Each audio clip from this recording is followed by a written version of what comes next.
Bienvenidos a Galería DIT. Está con nosotros Norma Muñoz Ledo, que nos viene a presentar este librito Supernaturalia, que además está ilustrado de lujo y es un viaje por la tradición oral de nuestro país y algunos detalles muy cómicos. Bienvenida. Gracias. Invítanos tu libro. Pues mira, es el primer libro que se hace en México sobre los seres fantásticos de la tradición oral de nuestro país. Existen muchos libros de otros países y de otras culturas, pero un libro que tuviera los seres de nuestro imaginario no había. Entonces, bueno, ya desde hace muchos años que yo sentía que había este hueco, esta necesidad de hacer un libro de este tipo en México. ¿Con quién de todos tus personajes fue con el que te topaste y dijiste, voy a buscar a todos estos seres que ya son parte de la ideología mexicana, pero que no necesariamente conocemos? Empecé con los duendes. ¿Con los duendes? ¿Los buenos o los malos? Pues es que no son buenos ni son malos. En general los seres fantásticos de todas las culturas no tienen moral. La moral es una cosa humana y a ellos no les interesa. ¿Pero son los que asustan o los que son como los cuates de uno? Mira, en México no hay duendes que sean cuates de uno. Ok. Todos tienen este carácter quisquilloso, que les gusta molestar, hacer travesuras. Y bueno, las travesuras van desde cosas pequeñas hasta bromas pesadas. Oye, y también está súper interesante la investigación, no sé cuánto tiempo te llevó, pero podemos encontrar algunos animales y estos seres fantásticos de cada estado de la República. Por ejemplo, aquí, de la península de Yucatán. Sí, bueno, en la península de Yucatán hay unas aves que son muy, muy interesantes. Casi todas son terribles. Cuando no se comen el cuerpo, se comen el alma. Pero sí son seres muy, muy espantosos. De Michoacán también tienes por aquí algunos. ¿Cuál es el que más te llamó la atención? Pues mira, de Michoacán es muy simpático el duende Catrín. Este es uno de los duendes más, digamos, más inofensivos. Camina junto a ti cuando vas por el camino, se viste como de muy elegante, con colores muy vistosos. Ese es como de los más inofensivos. Y miren, por aquí tenemos el grado de hostilidad hacia los humanos. Tenemos el animal sin nombre, el once real, el pájaro mu tancás, que es extrema. Sí, es que hay algunos seres el encuentro con algunos de estos seres puede ser muy, muy peligroso. Te cuento que todos estos animales, seres, lugares y cosas los obtuve de archivos de recopilación de tradiciones orales. ¿Cuántos años?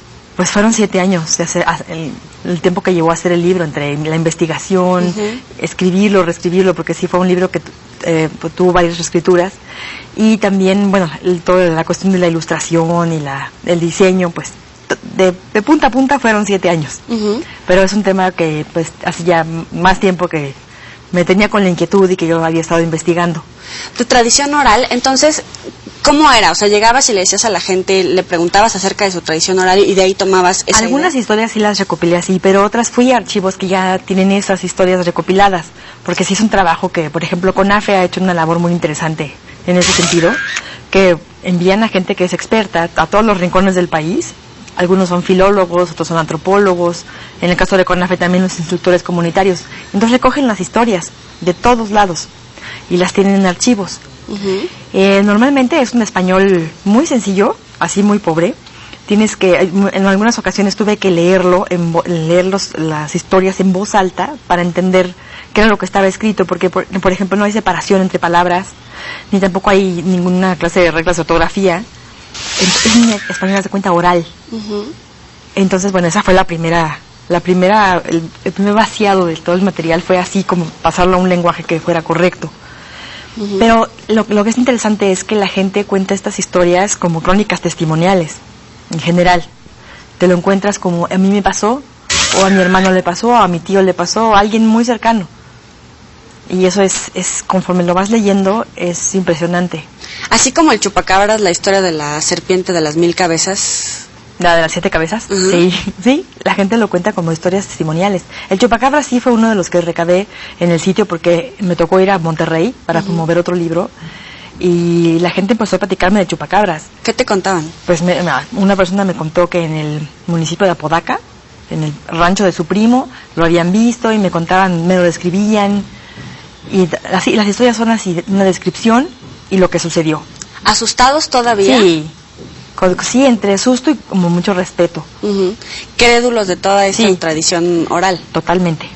A veces en los medios vemos como este tipo de animales, pero ya llevados a la ciencia ficción, que rayan en la risa literal. Sin embargo, si te vas a esa tradición oral, encuentras historias y vivencias de la gente que siguen impactados por haber vivido esa experiencia con estos animales, con alguna aparición o con alguna ausencia, pero el viento frío que les cruzó. Sí. ¿Cómo haces para acercarte y que no se sientan justamente ni que te estás burlando de ellos, ni que quieres sacarles algo más para hacer un producto que va muy alejado de lo que su tradición de alguna manera está cultivando? Pues mira, en algunos casos es difícil. En general yo no tenía ninguna expectativa de lo que la gente me fuera a contar, porque en efecto la gente es reservada con respecto a estas cosas. Claro. Alguna vez uno de los recopiladores que está mencionado en el libro, que sí hizo una labor en los Altos de Jalisco, me decía que era muy difícil entrar en las comunidades, sobre todo cuando no te conocen. Claro. Que hiciste toda una labor de ganarte la confianza de la gente y todo. Y yo creo que es una cuestión de llegar y escuchar, sin juicio, ¿no? Como porque si empiezas a decir, eso no es cierto, pues obviamente ya no te cuentan más, ¿no? Claro. Entonces es como escuchar sin juicio y la gente te va contando y te van agarrando confianza. Y también es una actitud como de sencillez, porque muchas de estas situaciones de estas crónicas no ocurren en la ciudad, la gran mayoría ocurren en el campo. Entonces a veces las personas que vivimos en la ciudad podemos tener una actitud un poco soberbia, ¿no? Un poco como de decir, pues tú qué me vas a enseñar, ¿no? De todo eso, claro. Sí. Y no, la verdad de las cosas es que hay mucho que nos puede enseñar la gente que vive en el campo, mucho. ¿Hay alguna historia que nos puedas contar justamente de esta enseñanza que te dejó? Pues más allá del ratón de los dientes. Del ratón de los dientes. Hay historias que fueron muy impactantes, por ejemplo, haber conocido a una persona que toma las fotografías de los fenómenos que se ven en la zona de Tepoztlán, en Morelos. Pues fue una de las experiencias, una de tantas que fueron impresionantes. A ver, cuéntamela. Pues yo a esa persona la conocí por otro libro, pero la historia se rescata aquí en cuando aparecen las bolas de fuego, de las cuales te hablan en casi todo México. Algunas personas dicen que es un fenómeno físico, que es un fenómeno que tiene que ver con las zonas volcánicas, pero esta persona tiene fotografías, muchas además, y todas sus investigaciones han sido avaladas por universidades, o sea, es una cosa que es en serio.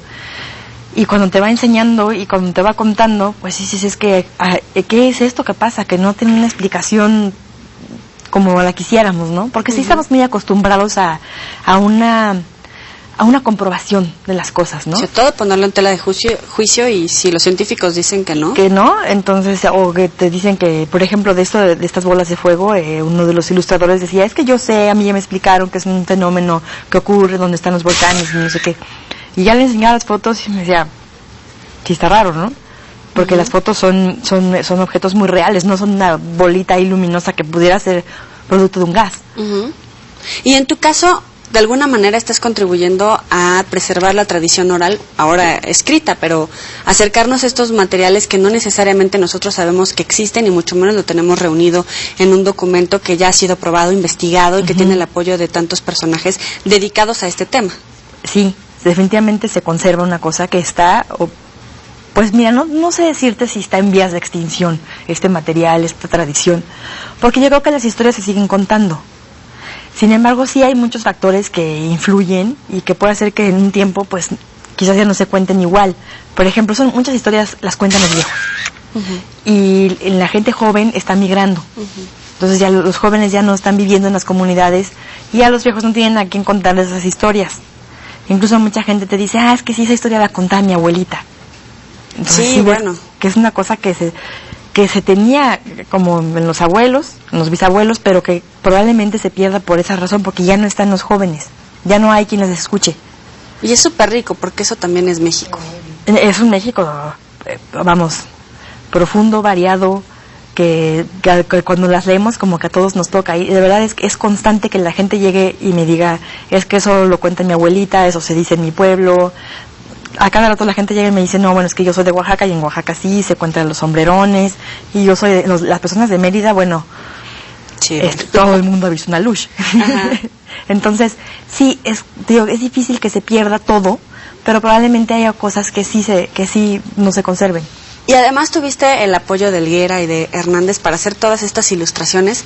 ¿Había de repente debate respecto a lo maléfico que se podría ver algún ojo, por ejemplo, o cómo debían de ser las alas, o aquello que son las piedras sin cara, pero de alguna manera sí ejemplificarlo? La verdad es que no hubo mucho debate, porque ellos son grandes dibujantes, entonces más bien la cosa era como que dejarles que ellos captaran el carácter de cada ser y lo manifestaran de esa manera gráfica como ellos quisieran, porque lo que me gusta es que ellos no se preocuparon mucho por los fondos. De hecho casi ninguna ilustración tiene fondos, lo que les importaba era el personaje en sí.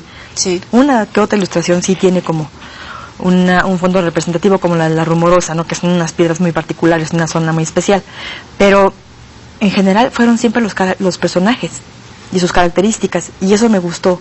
Por ejemplo, cuando vi el chupacabras justamente que pintó José Hernández, dije, es que yo no me lo imaginaba así, pero dije, es que ese es su chupacabras, y vi la descripción. Todos tenemos un chupacabras. Todos tenemos un chupacabras. Aunque suene a broma, la verdad es que sí. Uno de los personajes también es la muerte. La muerte, sí, sí es... Miren, este es el de la muerte y su carretón. Todos tenemos nuestra imagen de nuestra propia muerte, ¿no? Claro.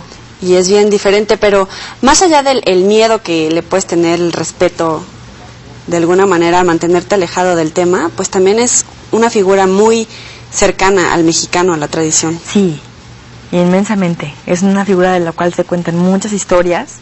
Y esta historia del carretón, que también es una historia europea, pero te la encuentras en muchos lugares de México.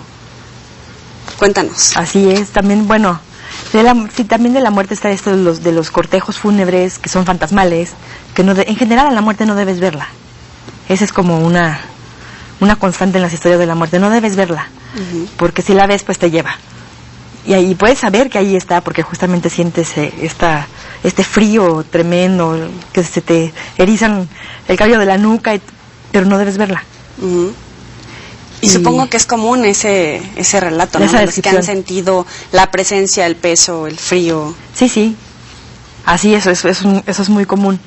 Eso te permite hacer categorías de seres y categorías de historias, porque cuando, por ejemplo, en general, así de todos los temas, debe haber leído como unas más de 2000 historias. Sí, muchísimo. Muchísimas. Y ya después, bueno, no, obviamente no están todas, y algunas que se parecían mucho entre sí, las junté como en una que fuera más fuerte.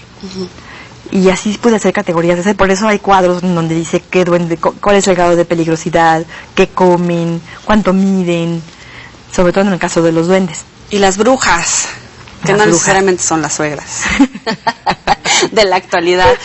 Oigan, este es un libro que según esto es para niños porque estás especializada en literatura infantil, pero yo creo que también es para investigadores, para cualquiera de nosotros que quiera acercarse a esta tradición de la cultura mexicana. Vamos a hacer una pequeña pausa y después regresamos con un poquito más de Supernatural. Ya volvemos.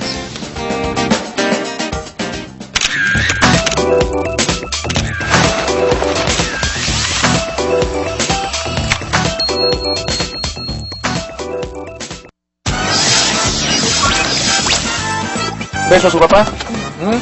¿Mi vida? Si fuera tú, contrataría a papá Pitufo. Y yo no firmo ningún contrato. El enano está maldito. Ajá, sí, claro. El enano. Lunes, martes, jueves y viernes. 19 horas. TVC. Se siente. Duro día para Claudia. Hola, voy en el primer vagón del metro hacia la estación principal y atrapé a un ladrón de autos. Cuando creyó que nada podía salir peor, sucedió lo inesperado. Sobrevivir a toda costa. No sabemos si el túnel se seguirá derrumbando. El metro se estrelló. La policía informó que todas estas personas serán salvadas. ¿Por qué no les dice la verdad? Videoclub Gourmet presenta Terror en el Metro. Viernes, 15 horas. Todas las emociones. TVC. Se siente. Molina, pide una orden de detención para Corso. Mi padre no murió en la explosión. Marido que no sé en qué lío se ha metido. Cuenta atrás. Viernes, 18 horas. Todas las emociones. TVC. Se siente. Este viernes en Alma Indomable. Juan Pablo, tú no puedes hacerme esto, no puedes dejarme plantada, no puedes hacerme Escúchame. esto. No te estoy dejando plantada. Esa es mi decisión, lo siento. Es culpa de la desgraciada de Alma. Ya, la odio y quiero verla muerta. ¡Ey, a ella no le vas a hacer daño! Alma Sorrento, te voy a destruir. Es un buen plan. Me gusta. Alma Indomable. Viernes 11:30 horas. Solo por TVC. Se siente. ¿Qué mejor que empezar este viernes y estas fiestas bailando un clásico? ¡Thriller! Y vamos a conocer la historia del pan de muerto con Dore Ferriz. Mónica Coppel nos tiene un tema interesante, cómo elevar nuestra autoestima. Esto y mucho más solamente aquí en la Casa de Mujeres, en TVC. TVC. Se siente. Yo me moría de ganas de hacer algo con cerveza, yo me voy a desquitar. Es bueno consumir todo lo que sea verde. Todos los días queremos energía para ser felices, muy felices. Pone amor a tu cocina. Sazonarte, lunes a viernes, 11 horas. Es delicioso. Todas las emociones. TVC. Se siente. TVC en el territorio. Lunes a viernes, 21 horas. Es objetivo. Todas las emociones. TVC. Se siente. Queremos consentirte con más emociones. Manda tus comentarios a tdc@pctv.mx.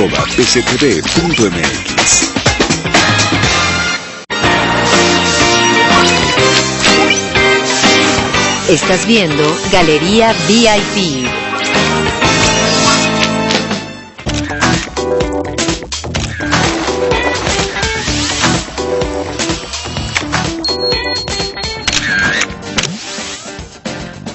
Continuamos en esta charla con Norma Muñoz Ledo, que ya estoy confesando aquí todos mis temores, pero todos tenemos historias de fantasmas, ¿no? En tu caso, de niña, ¿pensabas y creías en los fantasmas? Mira, ninguno de estos seres se me hace como ajeno. Ajá. No es que yo haya visto nada, pero tampoco no tengo una actitud escéptica. Uh-huh. ¿No tenías pesadillas? ¿No te asustaban con el coco? Mis tías tenían una casa muy vieja en Mixcoac. Y sí, pues teníamos historias de que algo pasaba ahí, ¿no? De que alguien había ahí, de unos monjes que aparecían en un pozo que tenían. Y pues puede ser que sí, ¿no? Como estábamos comentando, las casas viejas es donde es más factible que haya fantasmas. Uh-huh. Y los fantasmas son las historias sobrenaturales más populares. No están, sí están representados en Supernaturalia, sobre todo los que son guardianes de un tesoro, porque eso se me hacen como, o sea, es una historia muy loca, ¿no? El apego al dinero, uh-huh, que te hace realmente quedarte en esta dimensión cuando te mueres, con tal de seguirlo cuidando. Uh-huh. Porque sí hay muchos fantasmas de bandoleros. ¿Y qué es más, el apego de nosotros por algún animal o personaje que seguimos extrañando en nuestras vidas, o a lo mejor al que le tuvimos tirria y entonces le inventamos que era el guardián del tesoro, o de verdad que hay manifestaciones de otro plano espiritual, si tú quieres, que se han hecho manifiestos ante los vivos para que puedan hacer estas historias milenarias ya? Pues mira, no sé la verdad la razón por la cual es una como es una búsqueda constante del personaje de Aletia Ventura a lo largo de todo el libro, ¿no? Uh-huh. O sea, encontrar la razón por qué este mundo de pronto irrumpe en la vida de alguien y se suceden estos encuentros. Yo creo que sí, en el caso de los fantasmas es una cuestión de apego, uh-huh, de un sentimiento muy fuerte, ¿no? A veces es apego, a veces pues odio, que te hace quedarte aquí, ¿no? Eso es como una cosa que más o menos se ha encontrado que así es. Pero en el caso de todos los otros seres, no lo sé. Yo creo que, como te decía, casi todas las historias ocurren en el campo. Y es, no sé, quizás la sencillez, una mente hasta cierto punto, pues, sin toda la contaminación, toda la ansiedad que tenemos en la ciudad. Y que permite estos encuentros con este mundo sutil como más fácilmente.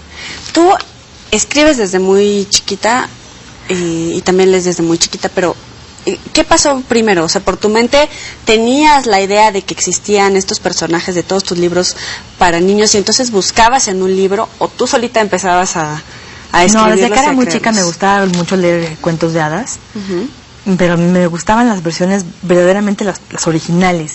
¿Cómo cuáles? Pues los Grimm y todos los Grimm, bueno, hay los cuentos rusos, los cuentos de los países nórdicos y todos los países, los cuentos de las 1001 noches, hay cuentos también japoneses, chinos.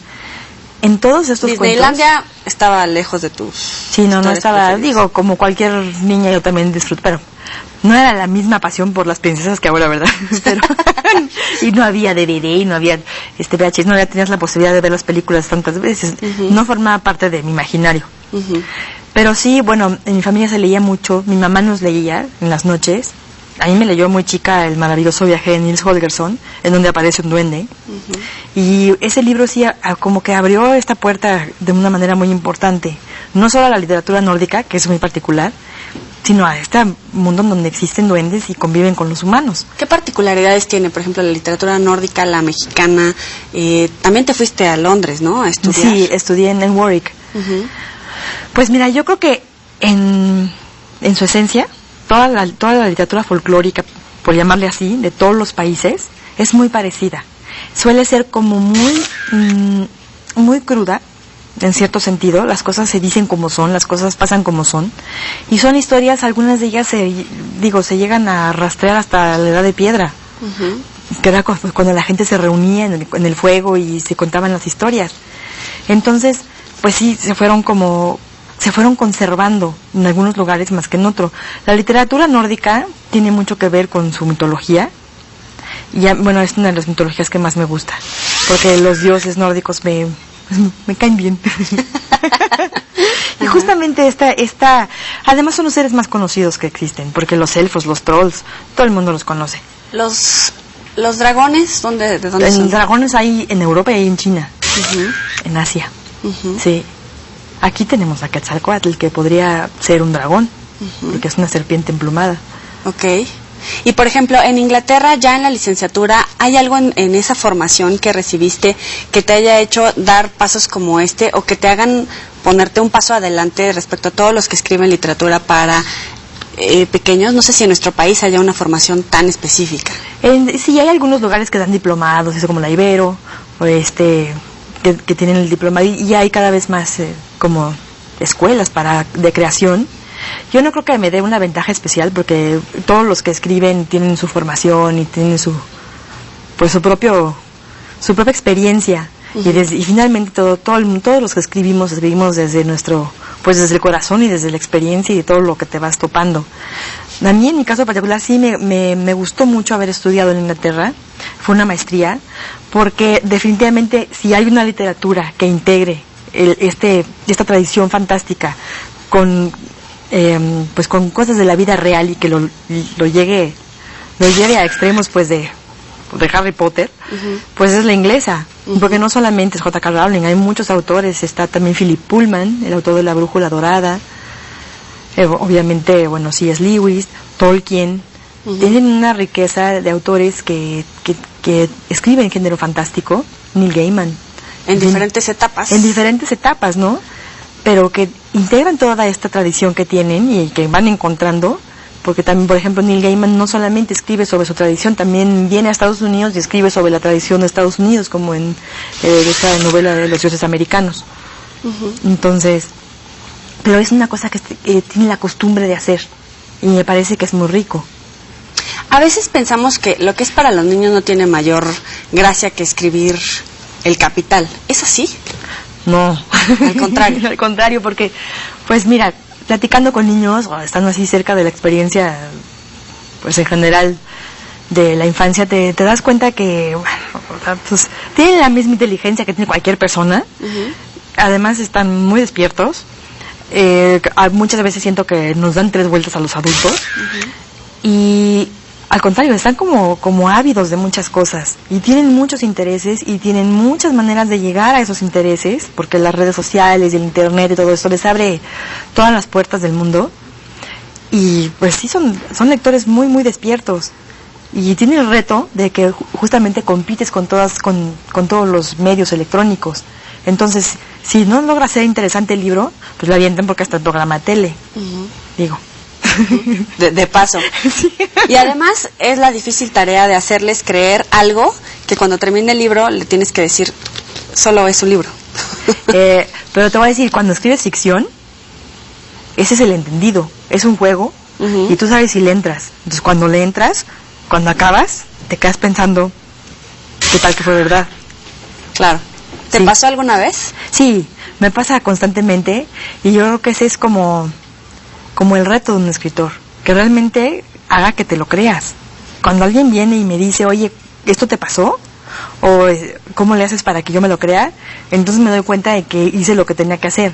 ¿Te preguntan eso los niños? Sí me lo preguntan. ¿Cómo hiciste para que me creyera esto? Entonces dices, bueno, es que la ficción, pues a final de cuentas obviamente es una mentira, ¿no? Pero tiene que estar bien contada. Y muchas cosas de las que cuentas en esa mentira, pues tienen su origen en la realidad. A ver, ¿cómo es justamente este proceso para crear una buena mentira? Una buena historia. Pues mira, hay por ahí una autora inglesa justamente que dice, que se llama Barbara Hardy, y ella dice que la literatura es como un chisme. Entonces, pues un chisme es algo sabroso, ¿no? Es algo que quieres escuchar, aunque tú sabes que a lo mejor, pues no es cierto, pero ahí estás picado y estás oyendo qué te van a contar y de quién y cómo. La literatura es un gran chisme. Ese es el origen de la literatura, querer contar lo que pasa en las vidas de otras personas y aderezándolo con todo lo que quieras ponerle. ¿Y cuál es el error de repente que podemos encontrar en nuestro país para que no logremos que los niños se acerquen a los libros o que sean permanentes lectores de literatura, de ficción infantil, etcétera? Mira, yo creo que el gran error es que queremos que los libros sean didácticos. Queremos ver a los libros como objetos didácticos.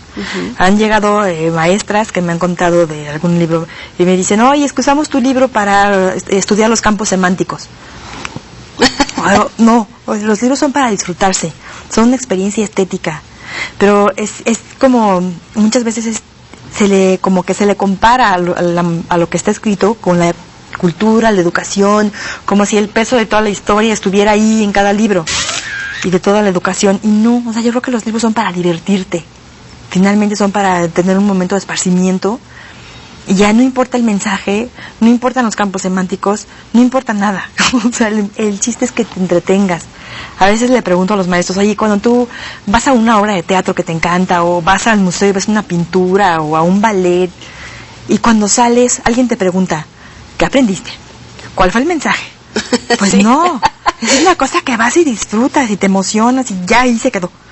O sea, lo que te lo deja muy adentro, porque obviamente que se te queda, pero nadie te está preguntando, y hazme el resumen, ¿y qué le dijo fulano? No, yo creo que hay que aprender a ver los libros como objetos de placer. ¿Te gustaría que tus libros fueran trasladados a la pantalla grande? ¿Que fuera Harry Potter mexicano? ¿Cuál te gustaría? Supernaturalia. ¿Sí? ¿Supernaturalia? Sí. Ver a todos los seres inanimados de nuestro México de tradición mexicana en la pantalla grande. Verlos en la pantalla grande. ¿No se te ha acercado a nadie? Se me ha acercado de la tele.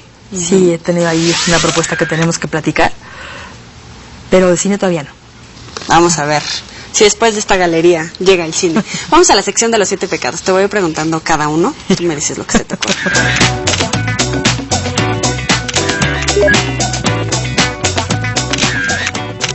Avaricia. Quedarme a cuidar el tesoro, más allá de la muerte. Envidia. Querer tener el cuerpo de la Cihuatlaco. Tienen que leer el libro. Sí. Ira. Bueno, en la contraportada está el señor Escolopendra, que no quieres ver enojado. El ser que tiene 7 cabezas y te come vivo. Gula. Híjole, ese es como comerme todo el pan de muerto de la temporada. Lujuria. La estaba ahí. Pereza.